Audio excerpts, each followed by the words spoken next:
is that people say, well, you know, I close sales.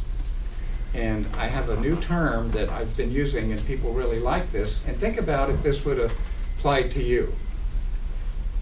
You don't close sales. You open relationships. Isn't that cool? Isn't that what you really do? Yeah. Are you opening relationships with the families, with the residents, with the social workers, with the discharge planners?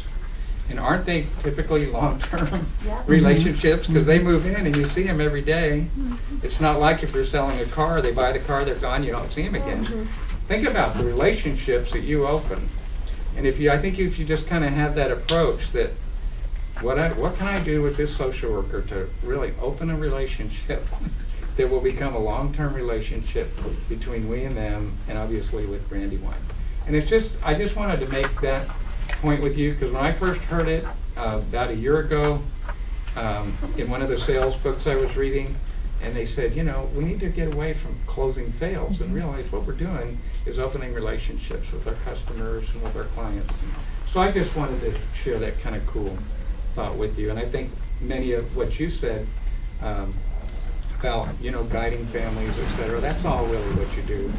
Once you've opened that relationship, you kind of have to open the relationship before they'll buy all those other things you're going to do for them, right? Okay, so part of that then is to be able to connect with them, and in doing a little preparation for this part of it, I wanted to have you understand the value that you add to your community and to the customer by having you think about this.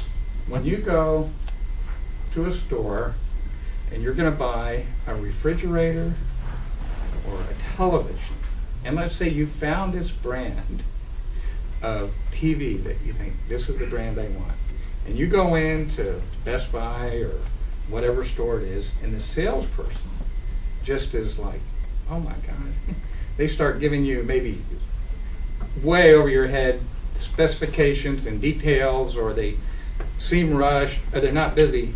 How do you feel about that TV when the person representing that just kind of turns you off? I don't want the TV. Not Right. walk away. Not from there. No, not interested. Right.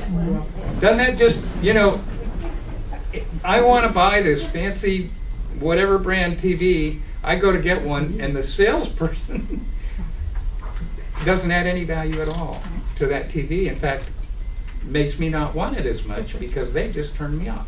So that again shows you how much value you have with adding value to your community. Wow, this place is even worth more because the connection I'm making and the people that are represented are so good.